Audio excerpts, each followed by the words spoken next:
잠깐 기도하겠습니다. 울어도 못하고 힘써도 못하고 참아도 할 수 없는 우리의 죄악을 십자가에서 고난받으시고 피 흘리시고 모든 것을 다 쏟아서 한 방울도 모자라지 않게 우리의 죄악을 다 담당하신 주님의 십자가의 그 능력으로, 크신 구원의 능력으로 우리를 살리시고 우리를 깨끗게 하시고 우리를 구원해 주신 것을 감사드립니다. 오늘 예배하는 이 시간을 통하여 그 주님의 사랑과 십자가의 능력의 어떻게 큼을 깨닫는 은혜의 시간이 되게 하여 주시옵소서. 예수님의 이름으로 기도합니다. 아멘. 지난 주일에는 저희가 요한복음 12장 20절로 33절 말씀을 통해서 예수님께서 오신 목적은 만민의 구원, 그 목적을 이루기 위한 방법은 십자가의 죽음, 그리고 이 만민 구원의 열매를 맺기 위해서 우리도 한 알의 밀알처럼 땅에 떨어져 죽는 삶을 살도록 초청하고 계심을 우리가 말씀을 통해서 살펴보았습니다. 오늘 본문은 예수님께서 이제 대중들에게 마지막으로 어떤 말씀을 외치셨는지, 그리고 군중들은 예수님께 어떻게 반응했는지 이야기를 해주고 있습니다. 지난 3년간의 그 공생애를 통해서 갈릴리와 유대를 다니시면서 회개하라, 천국이 가까웠느니라 라고 천국 복음을 외치신 예수님은 요한복음 12장으로 이제 군중들을 향한 사역을 마무리하십니다. 그리고 얼마 남지 않은 시간을 이제는 제자들을 준비시키는데 심혈을 기울이기 위해서 요한복음 13장부터 17장까지 조용한 곳에서 제자들을 가르치시는 모습을 보게 됩니다. 오늘 본문은 그래서 12장 마지막 부분인데요, 예수님께서 3년 공생애 동안 군중들의 3년 동안 예수님이 사역하시는 동안에 그 군중들의 반응을 볼 수 있는데, 오늘의 그 핵심 단어는 믿음입니다. 오늘 12장 37절로 50절 짧은 본문 속에서 믿다라는 단어가 8번이 나오고 있어요. 예수님 사역을 통해서 군중들이 어떠한 믿음으로 반응했는지 이것을 보면서 우리의 믿음을 점검해 볼 수 있는 시간이 되시기를 주님의 이름으로 축복합니다. 오늘 본문에 보면은 사도 요한은 두 부류의 사람들의 믿음을 소개합니다. 첫째는 예수님의 많은 표적에도 불구하고 여전히 믿기를 거부하고 믿지 않는 자들이 있었습니다. 37절에 보니까 예수님이 많은 표적을 그들 앞에서 행하셨으나 그를 믿지 아니하니 그랬습니다. 사도 요한은 예수님이 그렇게 많은 표적을 3년 동안 행하셨음에도 불구하고 대부분 사람들이 그를 믿지 않는 것에 대해서 경악했습니다. 신약 성경에 기록된 예수님의 기적이 36가지나 되고요, 거기에 기록되지 않은 기적과 이사도 많이 있다고 성경은 이야기하고 있죠. 물 위를 걸으시고 풍랑을 잠재우시고 또 무화과 나무를 메마르게 하심으로 대자연을 다스리는 만유의 주이심을 예수님께서 증명하셨습니다. 그리고 장님의 눈을 뜨게 하고 벙어리의 입을 열고 안진뱅이를 일으키시는 그 능력의 하나님이심도 증거하셨습니다. 그리고 귀신 들린 자를 자유케 하고 죽은 자까지도 살리시는 오직 하나님만이 할 수 있는 크고 위대한 기적을 많이 행하셨음에도 불구하고 사람들이 예수님을 하나님의 아들로 믿지 않았던 것입니다.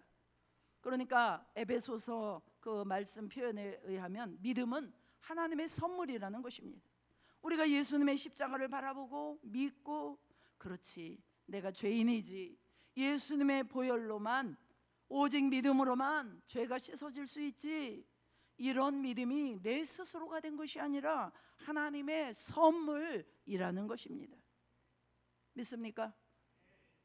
오늘 말씀 속에서 예수님의 기적과 표적을 다 보고도 사람들이 안 믿더라는 거예요. 왜 그랬을까요? 오늘 본문 38절에 이렇게 말하고 있습니다. 38절 우리 다 같이 한번 읽어보겠습니다. 시작.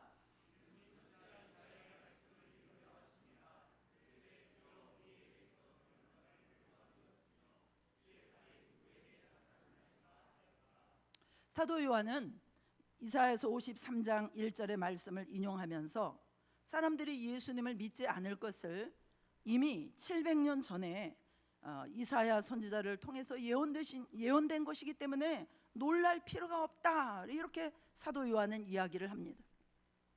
우리 38절에 우리에게서 들은 바를 누가 믿었으며, 이 말은 하나님의 구원의 소식이 선포되었지만 사람들이 믿지 않는 현실을 한탄하는 표현입니다. 메시아가 이 땅에 와도 그의 모습은 세상 사람들이 기대하는 화려한 왕의 모습이 아니라 고난받는 종의 모습이었기 때문에 사람들은 받아들이지 못했습니다. 즉 하나님의 구원의 방법이 인간의 상식과 기대와 달랐다는 것입니다. 주의 팔이 누구에게 나타났나이까? 여기에서 주의 팔은 예수님이 하나님의 능력, 하나님의 강한 팔로 일으키시는 그 능력을 의미합니다. 이것을 누가 들었고 누가 믿었느냐? 즉 이 모든 것을 들은 후에도 믿지 아니할 것이다 라는 예언이 이미 있었음을 이야기하고 있는 것입니다.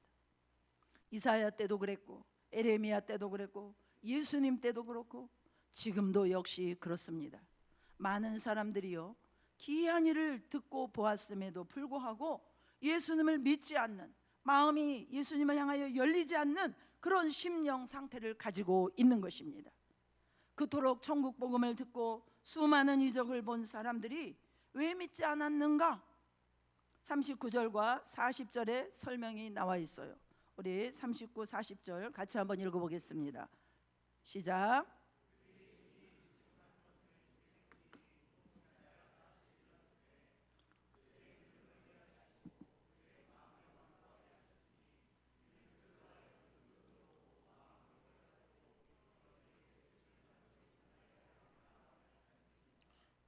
이 구절을 우리가 얼핏 보면은 마치 하나님이 그들로 하여금 예수님 믿는 것을 원치 않으셔가지고 일부러 그들의 눈을 가리시고 그들의 마음을 완악하게 만들어 버리셨다라고 우리가 잘못 이해할 수 있습니다. 그러나 이 말은 하나님께서 유대인들이 예수 믿는 것을 방해하셨다는 뜻이 아닙니다. 그들이 완강히 믿기를 거부함으로 말미암아 그들 마음에 굳은 살이 배겨서 예수를 믿지 못하도록 그냥 내버려 두셨다라는 뜻입니다. 우리 모든 사람들은 죄 가운데 태어났기 때문에 처음부터 하나님을 보지 못하는 영적 장님으로 태어났습니다. 그러므로 하나님께서 우리 눈을 가리실 필요가 없습니다. 우리는 이미 영적 장님이 된 것입니다. 예수님께서 오셔서 하신 일은 우리의 영적인 눈을 환하게 떠주기를 원하셨는데요, 그러나 빛 가운데 나오기를 거부하고 사람들이 눈을 꼭 감고 있음으로 말미암아 하나님께서 우리가 장님 상태로 있도록 내버려 두셨다는 것입니다. 또 모든 사람들은 죄 가운데 돌처럼 딱딱하게 굳은 마음을 가지고 태어났습니다. 그러나 예수님은 오셔서 우리에게 어린아이처럼 부드러운 마음을 주기를 원하셨어요. 그런데 우리가 거부하고 마음의 문을 꼭꼭 걸어 잠그고 있음으로 말미암아 하나님을 받아들이지 않았던 것입니다. 이때 하나님은 강압적으로 우리 마음의 문을 부수고 들어오신 것이 아니라 우리의 자유의지를 존중하셔서 우리가 무감각한 상태로 완악한 마음으로 하나님을 거부하도록 그냥 내버려 두셨다는 거예요. 사랑하는 여러분, 부드러운 마음 가지시기를 축복합니다. 누가 축복받은 사람입니까? 누가 축복받은 사람입니까? 말을 하면 말을 잘 듣는 사람이에요. 하나님의 말씀이 선포될 때 잘 듣고 그 말씀을 흡수하고 충고하면 그것을 받아들이고 그래서 변화가 있는 거예요. 그런 사람이 있으면 얼마나 행복하겠습니까? 얼마나 사랑스럽겠습니까? 자꾸 얘기해 주고 싶고요, 더 사랑해 주고 싶고 더 기도해 주고 싶죠. 그런데 뭐 상처 때문인지 모르겠는데 사실은 죄 때문이겠죠. 마음이 딱딱한 사람이 있습니다. 무슨 얘기를 해도 변화가 안 됩니다. 뭘 보여줘도 안 됩니다. 요즘에 무슨 빠들 그러잖아요. 빠. 무슨 정보를 줘도 안 되잖아요. 신앙에 있어서도 그러면 안 되는 것입니다. 빠가 되면 안 되는 겁니다. 세상에 빠가 돼가지고 그냥 반들반들 해가지고 어떤 증거, 어떤 말씀, 어떤 기적을 보여줘도 나는 죽어도 믿을 수가 없어, 이런 사람들이 있잖아요. 안티들. 그런 사람들을 바라볼 때마다 저는 이 믿음이 정말 선물이구나, 이것을 더욱 깨닫게 됩니다. 하나님, 내가 어떻게 믿어지죠? 하나님, 내가 어떻게 믿어지죠? 이게 복입니다. 할렐루야. 사랑하는 여러분, 하나님은 모든 사람이 구원받기를 원하시는 사랑의 하나님이십니다. 우리가 구원받지 못하도록 방해하는 분이 아니라는 거예요. 디모데전서 2장 4절에 보면은 하나님은 모든 사람이 구원을 받으며 진리를 아는 데 이르기를 원하시느니라 말씀하셨어요. 하나님은 모든 사람이 구원을 받기를 원하십니다. 그러나 우리가 눈을 가리고 마음을 굳게 걸어 잠그고 하나님의 구원을 거부하게 되면은 하나님은 우리의 마음이 점점 더 굳은 살이 배겨서 죄에 대해서, 예수님의 십자가 사랑에 대해서 무뎌진 그런 완악한 마음을 가지고 살아갈 수밖에 없는 그런 처지로 그냥 내버려 둘 수밖에 없는 것입니다. 그런 불행한 위치에 우리가 처하게 되는 것입니다. 로마서 1장에 보면은 사람들이 하나님의 말씀을 순종하지 않고 죄에 거하였을 때에 이것을 내버려 두다라고 표현하고 있습니다. 우리 한번 로마서 1장 24, 26, 28절 읽으시면서 내버려 두셨다는 말씀에 동그라미를 해가면서 말씀을 한번 읽어보시기 바랍니다. 같이 읽어보겠습니다. 그러므로 하나님께서 그들을 마음의 정욕대로 더러움에 내버려 두사 그들의 몸을 서로 욕되게 하셨으니 이 때문에 하나님께서 그들을 부끄러운 욕심에 내버려 두셨으니 곧 그들의 여자들도 순리대로 쓸 것을 바꾸어 영리로 쓰며 또한 그들이 마음에 하나님 두기를 싫어하며 하나님께서 그들을 그 상실한 마음대로 내버려 두사 합당하지 못한 일을 하게 하셨으니 그랬습니다. 우리가 구원받기를 너무나도 원하시지만 우리가 마음을 강팍하게 하고 예수님을 믿지 않을 때, 하나님 싫어요 라고 거부할 때 하나님은 우리를 내버려 두시는 유기의 위치에 우리가 처할 수 있다는 것입니다. 사랑하는 성도 여러분, 마지막 심판날에 하나님은 어떤 사람은 천국에 들여보내실 것이고 어떤 사람들은 지옥으로 들여보내실 것입니다. 하나님께 억울해요 라고 따질 사람은 아무도 없을 것입니다. 왜냐하면 하나님은 어느 누구도 하나님의 뜻으로 지옥에 보내지 않는다는 것입니다. 모든 사람을 구원으로 인도하기를 원하시지만 예수님을 영접하지 아니하고 마음을 완악하게 함으로 예수 믿기를 거부하는 사람들은 자신의 선택에 의해서 지옥에 갈 수밖에 없는 것입니다. 우리 마음에 하나님의 사랑과 천국을 거부하는 그런 영적인 굳은 살이 배기지 않도록 우리 마음을 잘 지켜야 될 줄로 믿습니다. 목수가 망치를 들고 일을 하다 보면요, 처음에는 손이 빨갛게 물집이 생길 수가 있지만 자꾸 일을 하다 보면은 굳은 살이 배겨서 아픈지를 모릅니다. 그와 마찬가지로 우리가 처음에 죄를 지을 때는 우리 마음속에 가책이 있어요. 고통이 옵니다. 괴로움이 있습니다. 내가 이러면 안 되는데, 내가 이런 생각하면 안 되는데 왜 이렇게 정죄 판단을 하고 있지? 왜 이렇게 이 미움이 끊어지지 않지? 왜 내가 이렇게 기도도 없이 신앙생활을 하면 안 되는데 내가 왜 이렇게 게으르지? 그러나 그럼에도 불구하고 우리가 계속해서 죄의 길을 걸어갈 때 우리 마음에 굳은 살이 배겨요. 나중에는요, 마음의 가책을 느끼지 못하게 된다는 것입니다. 또한 우리가 삶을 살다 보면요, 슬픈 일, 불행한 일, 어려운 일 당할 때가 있어요. 그때도 모든 일이 협력하여 선을 이루게 하시는 하나님을 바라보지 못하고, 하나님 왜 저에게만 이런 시련을 허락하시는 겁니까? 다른 사람들은 다 잘 먹고 잘 살고 있는데 왜 저만 힘들게 하십니까? 하나님 너무하십니다. 이제 나는 하나님 믿고 싶지 않아요. 이렇게 우리 마음을 닫아버리게 된다면 점점점 영적인 눈이 더 어두워져서 진리를 볼 수 없게 된다는 것입니다. 불신앙의 굳은 살이 우리 영혼을 더욱 감싸게 되는 것입니다. 또 우리가 주님을 섬기다가 상처를 받을 때도 있어요. 그러면 우리는 어떻게 해야 됩니까? 나에게 상처 준 그 사람을 위해서 기도하고 그를 불쌍히 여기고 나 자신의 들보를 뽑는 기회로 삼으면 하나님께서는 넘치는 은혜를 주십니다.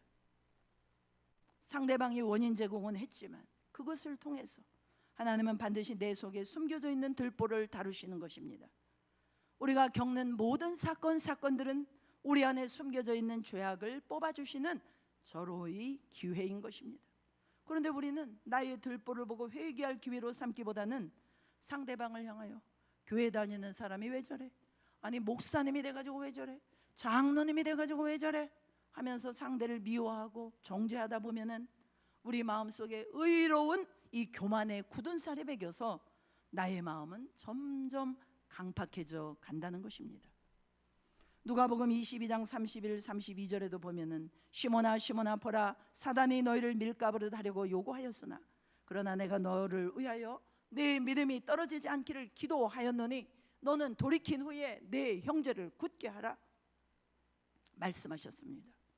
예수님의 수제자였던 베드로도 사탄이 그 믿음을 빼앗기 위해서 그를 밀가부르듯 흔들고 그를 불어버리기 위해서 공격했을 때 그가 넘어갔다는 거예요. 넘어졌잖아요. 3번씩이나 예수님 부인했지 않습니까? 그러나 그가 믿음을 잃지 않도록 예수님이 중보기도 하셨다고 이야기하고 있습니다.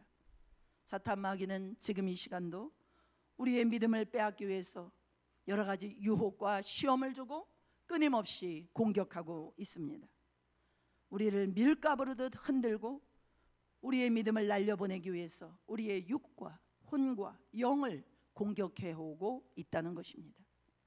그러나 여러분이 믿음을 끝까지 붙잡을 수 있도록 예수님께서 중보기도 하고 계심을 믿으시고 힘을 내시기를 축복합니다. 만약에 여러분이 어떤 이유에서든지 마음이 굳어져 가고 있음을 발견한다면 주님께 나가서 무릎을 꿇고 하나님 앞에 기도로 씨름하며 살과 같이 부드러운 마음을 다시 달라고 간구하시기를 권면드립니다. 제가 사역을 하면서 여러 사람들을 대하면서 정말 안타까울 때가 있어요. 귀한 말씀을 듣는 자리에 있지만 마음이 바윗돌과 같아서 도무지 마음이 열리지를 않습니다. 어떤 때는 성령께서 강력하게 역사하셔서 옆에 있는 모든 분들이 회개하고 눈물을 흘리고 감동으로 하나님의 말씀을 받지만 자신은 전혀 말씀이 마음에 심겨지지 않고 오히려 말씀이 튀어나가고 오히려 말씀을 대적합니다. 또 어떤 분은 마음속에 하나님의 사랑이 식어져 버렸거나 느끼지 못합니다. 우리 아까도 하나님 주님은 나의 아버지 내 아버지, 여러분 이런 찬양 부를 때 어떻습니까? 우리 마음이 뜨거워지지 않습니까? 우리 마음에 눈시울이 적셔지지 않습니까? 아니 천지창조하신 하나님이 나의 아버지시라니 감동이 되지 않습니까? 그런데 그 감동이 없어요. 하나님 아버지의 사랑이 느껴지지 않는 거예요. 하나님이 나의 아버지로 느껴지지 않는 것입니다. 굳어질 대로 굳어져서 좀처럼 회복될 기미가 보이지 않는 이런 안타까운 심령 상태에 있는 분들이 계십니다. 방법이 무엇이겠습니까? 내 안에 계신 성령님을 의지하시고 간절한 마음으로 갈급한 심령으로 하나님께 부르짖으며 기도하는 것인 줄로 믿습니다. 간절히 기도하다 보면은 그 기도 속에서 성령 하나님이 우리 마음을 바꿔주시는 것을 경험하게 됩니다. 혹시 오늘 이 자리 예배 가운데 나오신 분들 가운데도 이런 분들이 계시다면 오늘 이 예배를 통하여 하나님께서 이 말씀을 듣는 중에 성령의 능력으로 역사하셔서 마음의 굳은 살을 제거해 주시고 어린아이처럼 심령이 부드러워져서 십자가의 사랑을 다시 한번 느끼고 깨닫고 그동안 멀게만 느껴졌던 하나님을 심장 가까이 느끼면서 다시 주님의 사랑을 깨닫는 은혜의 역사가 있으시기를 축원합니다. 신앙생활을 오래 하셨지만 내 마음이 굳어져 가고 있습니까? 말씀에 대한 식욕이 떨어져 가고 기도할 힘이 없습니까? 영혼들을 보면서도 전도할 마음 부담감이 없습니까? 또는 과거와 같은 하나님을 향한 열정이 식어져 가고 있습니까? 그래도 아직 작은 불씨가 남아서 제 마음을 회복시켜 주시옵소서. 이대로는 안 됩니다. 하나님 이대로는 절대 안 됩니다. 이런 갈급한 심령이 있다면 여러분 제가 추천드립니다. 금요일 저녁 8시 주님께 부르짖는 기도의 자리로 나오실 수 있기를 축복합니다. 함께 모여서 기도할 때 기도하는 그 시간을 통해서 주님이 반드시 역사하실 것을 믿습니다. 성령을 부어주시고 새 마음을 허락해 주실 것입니다. 함께 모여 부르짖을 때 성령님은 반드시 역사하셔서 우리 마음을 둘러싸고 있는 굳은 살을 제거해 주실 것입니다. 여러분이 간절한 마음을 가지고 주님 앞에 씨름할 때 하나님께서 여러분의 마음과 믿음을 회복시켜 주실 것입니다. 자, 두 번째는 이 관원 중에도 예수님을 믿는 자가 많이 있었지만은 공개적으로 고백하지 못하는 사람들이 있었습니다. 42절, 43절 우리 한 목소리로 읽어보겠습니다. 시작.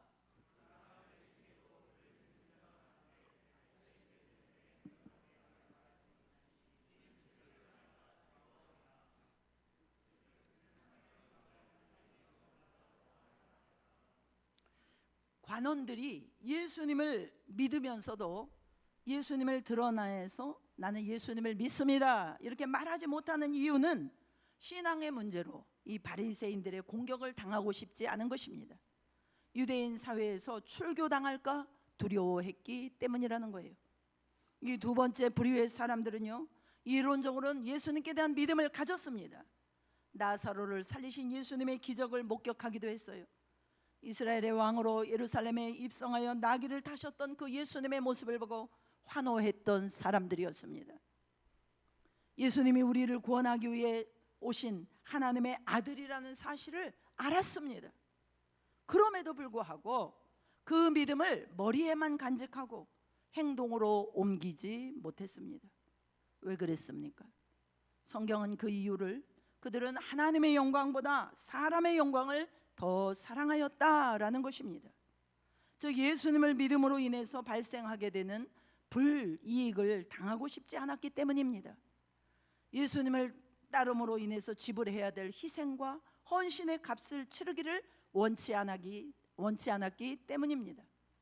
유대인의 관원으로서 예수님을 믿는다고 고백하면 유대교에서 출교당하잖아요. 가지고 있던 지위와 재산 다 뺏기고 사회적으로 왕따를 당하는 것입니다. 여러분, 하나님의 영광을 사랑하는 것은요, 목숨을 걸고 싸워야 할 일입니다. 사도행전 5장 29절에 보면요, 사람보다 하나님을 순종하는 것이 마땅하도다. 사도들이 이렇게 고백했는데요, 이 예수님의 제자들도요, 오순절 성령 강림 후에만 비로소 이런 고백을 하면서 실천할 수가 있었어요.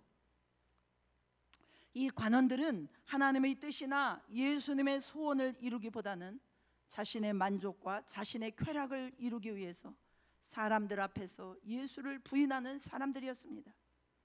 그러므로 이 믿음은 싹도 트지 못하고 안에서 그냥 죽어버린 것입니다. 여러분, 신앙은 단순히 머리로 지적인 동의가 아니라 고백과 결단이 따르는 줄 믿으시기 바랍니다. 사람들의 시선을 의식하면 믿음을 드러내지 못합니다. 이렇게 머리로만 믿고 그를 따르는 삶의 행위가 없는 것을 성경은 죽은 믿음이다 이렇게 말하고 있죠. 야고보서 2장 14절 26절 두 절을 한번 읽어보겠습니다. 같이 읽겠습니다.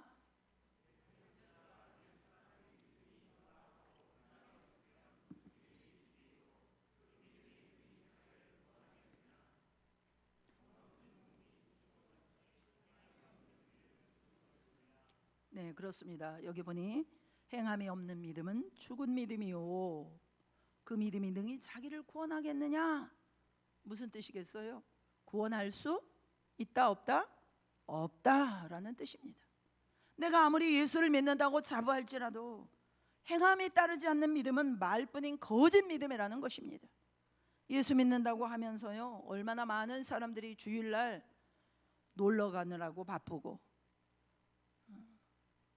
이런 사람들 예수 믿는다고 아무리 말하지만 죽은 믿음이죠.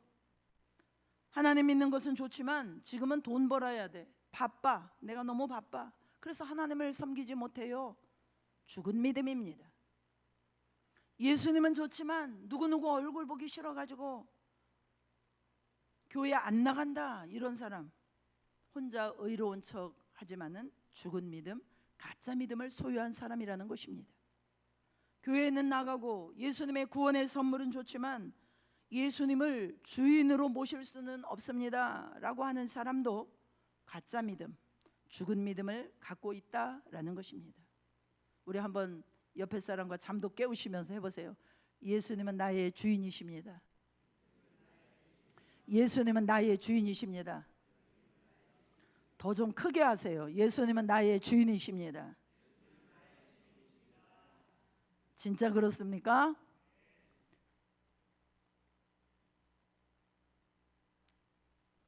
그렇습니다, 여러분. 예수님을 믿는다는 것은요, 예수님을 따르기 위해서 세상적으로 손해보는 삶을 살겠다는 헌신이에요. 더 이상 내가 주인이 아니라 예수님이 내 삶의 주인이신 것을 선포하는 것입니다. 하늘의 영광과 소망을 위해서 이 땅의 쾌락과 기쁨을 포기하겠다는 선언인 것입니다. 예수님을 믿고 바로 살려고 하다가 남보다 돈을 더 못 벌 수도 있어요. 또 바보 소리 들을 수도 있습니다.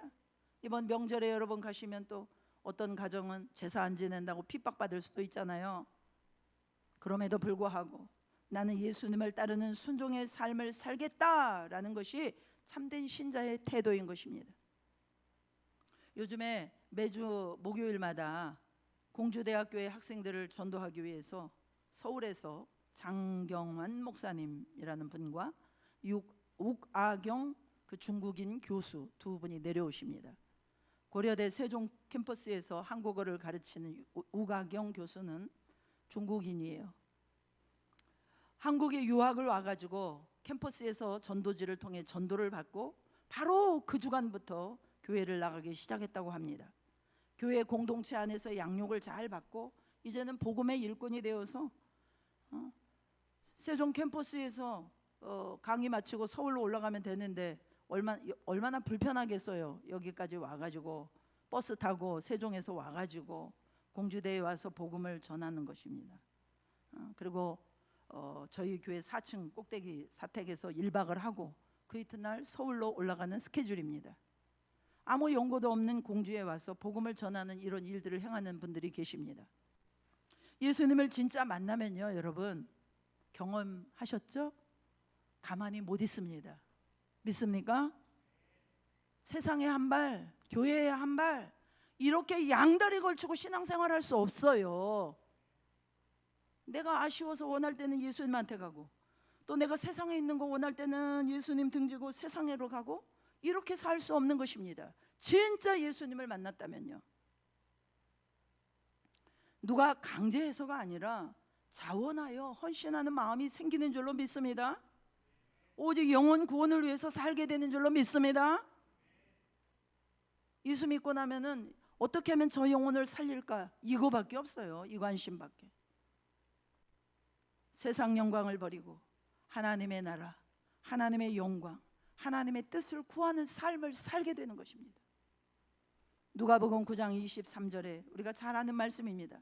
또 우리에게 이르시되 아무든지 나를 따라오려거든 자기를 부인하고 날마다 제 십자가를 지고 나를 따를 것이니라 말씀하셨습니다. 기독교인이 된다는 것이 무엇입니까? 예수님을 따라가는 삶을 사는 것입니다. 예수님이 하늘 영광을 부인하고 이 땅에 오신 것처럼 이제 나도 나의 쾌락과 안일함과 세상 영광을 내려놓고 예수님이 십자가를 지고 골고다 언덕에 올라가신 것처럼 나도 나를 부인하고 자기 십자가를 지고 기쁨으로 기꺼이 그 길을 걸어가는 것입니다. 예수님이 십자가 지시기까지 하나님의 말씀을 순종하신 것처럼 내가 원하던 원하지 않던 하나님 뜻이면은 가고 하나님 뜻이면 순종하고 가는 것입니다. 이것이 예수님을 따르는 삶인 것입니다. 예수님을 믿으면 그러니까 버리는 것부터 해야 돼요. 예수님 제자들도 만나자마자 배를 버렸습니다. 세베대의 아들들은 아버지와 배를 버렸어요. 아브라함도 갈대아 우르에서 부르실 때 그의 모든 기득권을 다 버렸습니다. 세상 영광 다 버리고 주님께 순종하며 나갔습니다. 빌립보서 3장 17절로 14절 말씀에도 보니까 사도 바울도요, 주님을 만난 후에 주를 위해서 모든 것을 잃어버리고 배설물과 같이 여겼다, 해로 여겼다. 그리스도를 아는 지식이 가장 고상하다. 예수님을 얻고 나는 다 버렸다. 표대를 향해서만 나는 달려간다 라고 고백합니다. 사람의 영광도 붙들고 하나님의 영광도 붙들려고 그러면요, 아무것도 못하게 되는 것입니다. 그러니까 사람의 영광이 나를 좌지우지 못하게 하는 것부터 우리가 해야 될 줄로 믿습니다. 믿는 것은 대부분 좁은 길을 가는 것이고 버리는 것이 많습니다. 사람의 영광을 자꾸 붙들다 보면요, 변질되게 된다는 거예요. 그래서 다니엘도 변질될까 봐 왕의 식탁에서 먹는 특권을 버리고 채소만 먹었습니다. 사랑하는 성도 여러분, 여러분들은 주님을 믿으시면서 무엇을 버리셨습니까? 무엇을 포기하셨습니까? 그것이 날마다의 삶 속에서 있어야 되는 것입니다. 그래서 우리가 매일매일 해야 될 일은 나의 자아가 죽고 예수님을 따라가는 삶, 하나님의 영광을 더욱 귀하게 여기고 나를 버리고 포기하는 것을 날마다 하면서 주님을 따라가야 되는 것입니다. 그렇습니다, 여러분. 사람의 영광은 잠깐이에요. 그것을 붙들려고 하나님의 영광을 포기하는 일은 참으로 어리석은 일입니다. 일제 강점기 시대 때 믿음을 변절한 사람이 거의 90% 이상이었다고 기록에 나와 있습니다. 1%나 저항을 했을까요? 당시 기록을 보면요, 민족 지도자들을 모아놓고 시국 강연이라는 것을 했습니다. 일본이 대동아 전쟁을 일으켰을 때 군인들을 모집해야 되기 때문에 그래서 강연을 하고 다녔어요. 유명한 사람들이요, 대동아 전쟁은 거룩한 전쟁이라고 말하고 심지어 목사님들이 그렇게 말을 했다고 합니다. 심지어 전쟁에 가서 죽는 것은 순교하는 것이다, 그렇게 말했던, 말도 안 되는 이런 말을 했던 사람들이 유명한 목사님들도 계셨다는 거예요. 또 민족 지도자들 중에는 죽을 고생을 하다가 막판에 한 해방 2년 남짓 남겨놓고 변절하고 그런 분들도 많이 있었다고 합니다. 왜 그랬을까요? 일본이 망할 줄 몰랐기 때문이겠죠. 그래서 변절한 것입니다. 사람의 영광을 취하다가 하나님의 영광을 버린 것과 똑같은 것입니다. 우리 인생도 그렇습니다, 여러분. 이 땅에서 몇십 년 호의호식해서 뭐 할 것입니까? 복음을 위해서 고난받는 그런 영광의 그 고난받은 상처를 가지고 예수님 앞에 영광스럽게 서는 것, 그것이 우리의 삶의 목표가 되어야 될 줄로 믿습니다.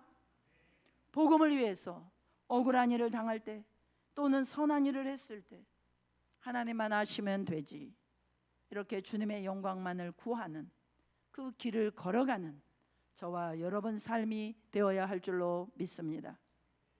마태복음 10장 32절로 33절 보니까 누구든지 사람 앞에서 나를 시인하면 나도 아버지 앞에서 그 사람을 시인할 것이고 누구든지 나를 부인하면 나도 그를 부인할 것이다. 예수님께서 이렇게 말씀하셨습니다. 그러니까 우리가 할 일이 무엇입니까? 예수님을 시인하는 거예요. 말씀으로 시인하고 기도로 시인하고 찬송으로 시인하고 삶의 자리에서 말씀 순종으로 시인하고, 그러면은 예수님께서 우리를 시인해 주신답니다. 그런데 우리가 부인하면은요, 우리도 부인당한대요. 예수님께 부인당하면 뭐가 되겠습니까? 아무것도 아니죠. 이제 오늘 12장 44절로 50절까지는요 예수님이 군중들에게 하신 마지막 설교가 나옵니다. 우리 44절로 46절 같이 읽겠습니다. 시작.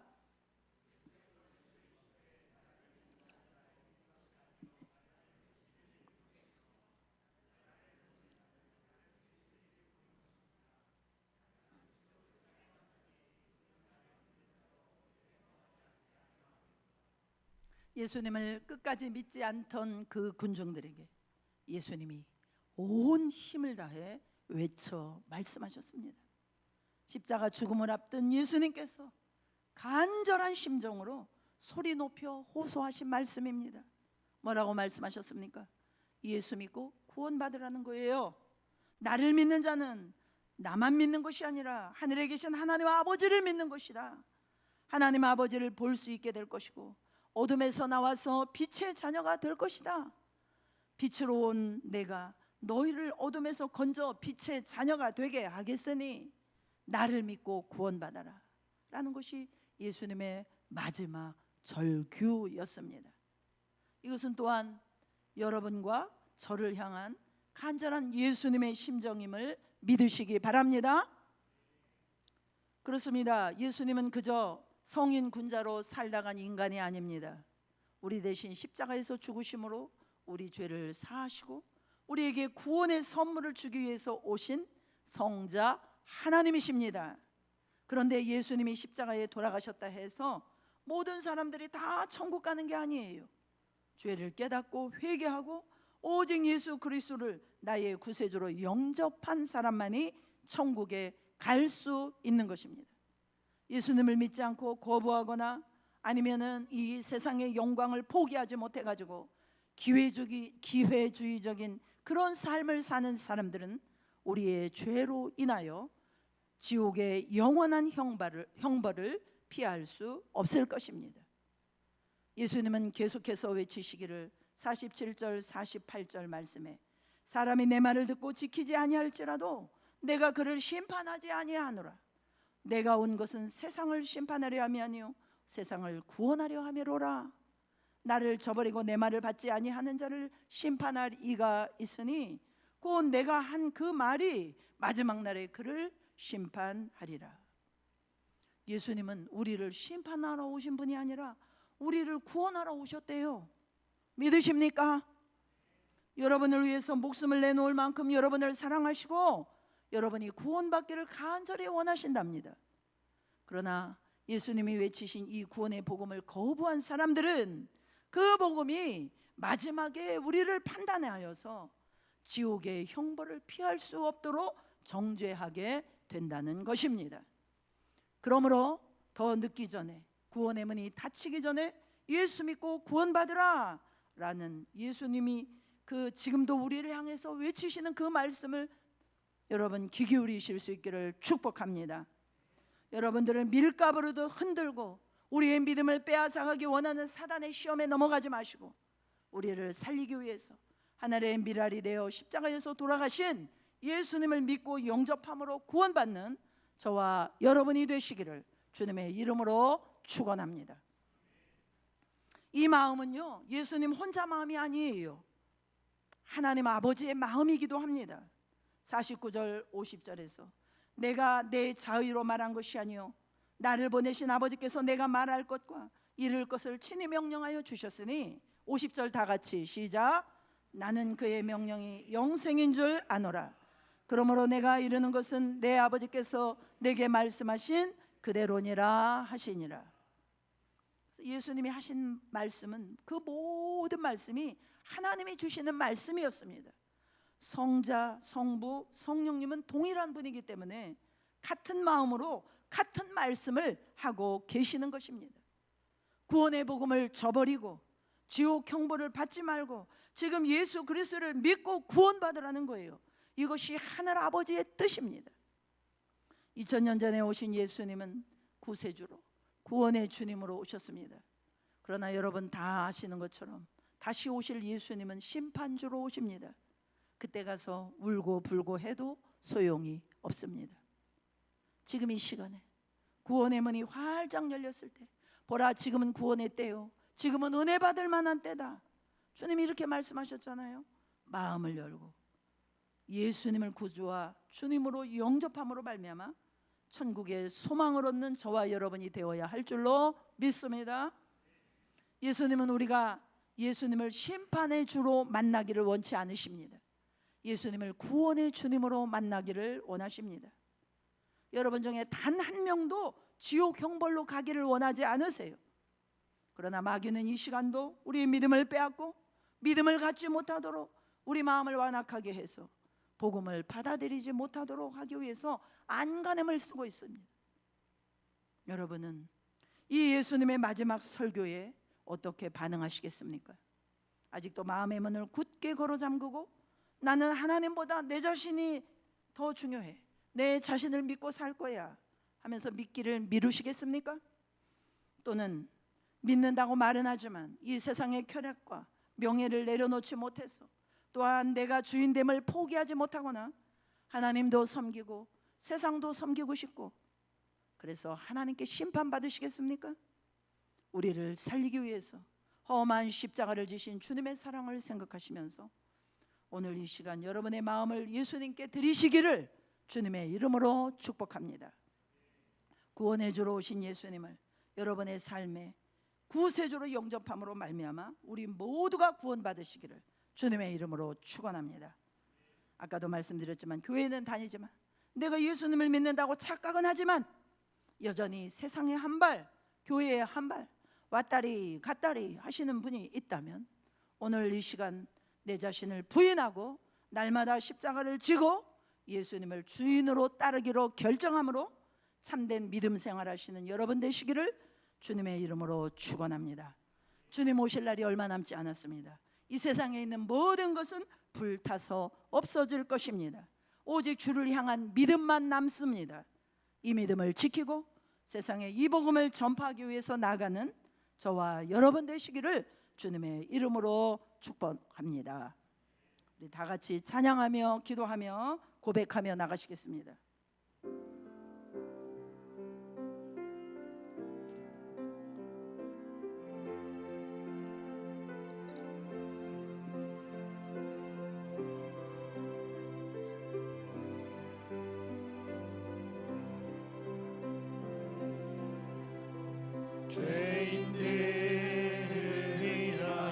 주님 찾아오셨네. 주 안에 생명 있네. 주 안에 생명이 있네. 죄인들을 위하여 죄인들을 위하여 주님 찾아왔으나 사람들 영접하겠네. 예수 안에 생명 있네. 예수 안에 생명 있네. 생명 있네.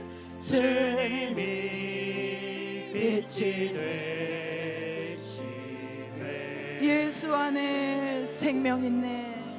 예수 안에 생명 있네. 주님이 빛이 되시네. 주님 영접하는 자 하나님의 자녀요. 주님 영접하는 자 하나님의 자녀요. 주 안에 생명이 주 있네. 안에 생명이 있네. 주님 앞에 오시오. 주님 앞에 오시오. 어서 빨리 오시오. 어서 빨리 오시오. 주 안에 생명이 주 있네. 안에 주 안에 생명이 있네.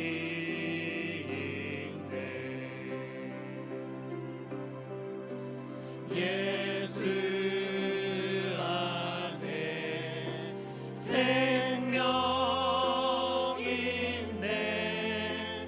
주님이 빛이 되시네.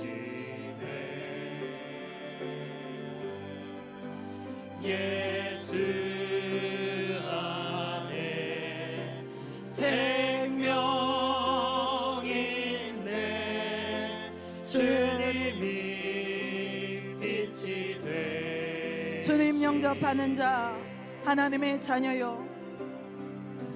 주님 영접하는 자 하나님의 자녀요. 주 안에 생명이 있네. 주 안에 생명이 있네. 주님 앞에 오시오.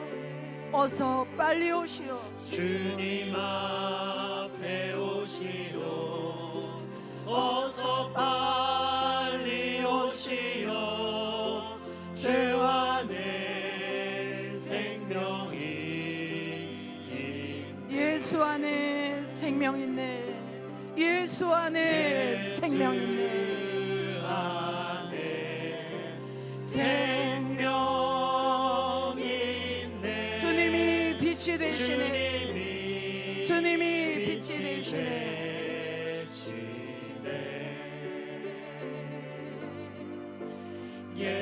예수 안에 생명이 있네. 주님이 빛이 예수 안에 생명이 있네. 우리의 생명이 되신 예수님, 이 자리에 오셔서 우리에게 기름 부어 주시옵소서. 생명으로 부어 주시옵소서. 우리에게는 생명이 필요합니다. 이 세상에 그 어떤 것보다도 예수님의 생명이 필요합니다. 예수 안에 생명이 있네. 주님 예수 안에 생명인데, 그렇습니다. 예수님 안에 생명이십니다. 예수님 안에 우리를 살리실 수 있습니다. 예수 안에 생명이 있네.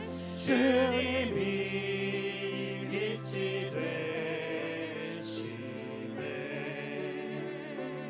예수 안에 예수 안에 생명이 있네. 주님이 빛이 되시네. 우리 이 시간에 하나님 앞에 함께 기도하기를 원합니다. 그렇습니다. 주님, 예수님만이 생명이십니다. 우리가 시간 낭비하지 아니하고 정말 우리 인생을 낭비하지 아니하고 이 예수님을 붙들 수 있게 도와주십시오. 예수님을 영접할 수 있게 도와주십시오. 구세주일 뿐 아니라 이제는 내 삶의 주인으로, 내 생명의 주인으로 결정하고 그 주님을 따르기를 원합니다. 우리 함께 기도하시고, 특별히 또 우리 이승희 집사님, 정말 연약한 가운데서 또 이렇게 큰 질병들이 발생해서 또 이제 2번의 시술이 남아 있습니다. 시술이 잘 되고 속히 태어나실 수 있도록 끝까지 예수님을 붙잡고, 치료자 되신 예수님, 주님 험한 채찍을 다 받으신 예수님, 예수님 안에서 우리는 완전한 건강이 회복되었습니다. 완전한 건강을 우리가 누리는 자됨을 감사합니다. 예수님의 채찍에 맞으심을 선포하면서 나가겠습니다. 함께 기도하겠습니다. 할렐루야. 하나님 감사합니다. 오 할렐루야. 하나님 감사합니다. 주님 감사합니다. 아버지, 예수님만이 생명을 주실 수 있습니다. 예수님 안에만 생명이 있습니다. 이 세상의 모든 것들은 다 불타 없어질 것입니다. 오직 예수님만이 생명을 주실 수 있습니다. 예수님만이 우리의 생명이십니다. 하나님 아버지, 그 예수님을 아버지 하나님의 생명의 주님으로, 아버지 주님과의 관계 속에서 생명의 관계로 그 주님을 만날 수 있도록 도와주시옵소서. 종교적으로 신앙생활하는 것이 아니라 생명의 주님으로 정말 주님과의 관계가 맺어질 수 있도록 도와주시고, 구세주일 뿐만 아니라 이제는 내 생명의 주인으로 주님을 고백하며 결심하며 따라갈 수 있도록 하나님 인도하여 주시옵소서.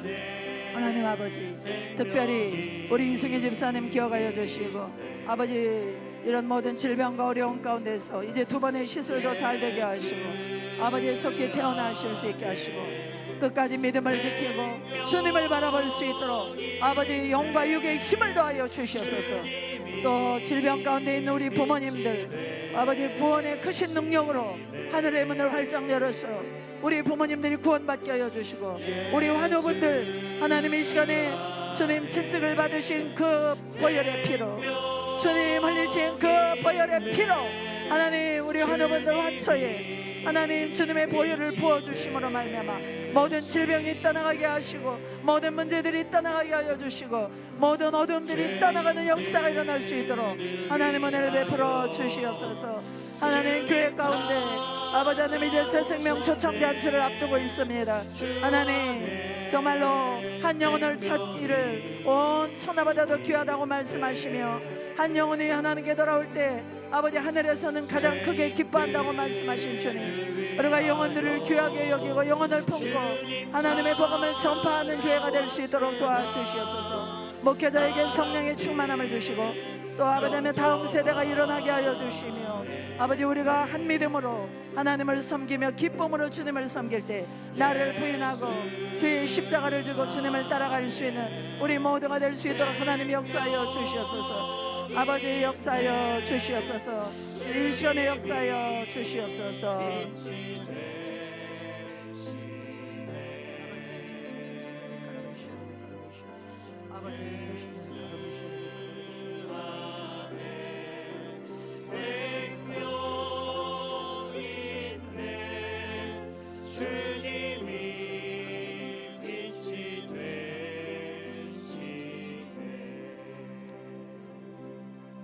하나님 아버지, 그렇습니다.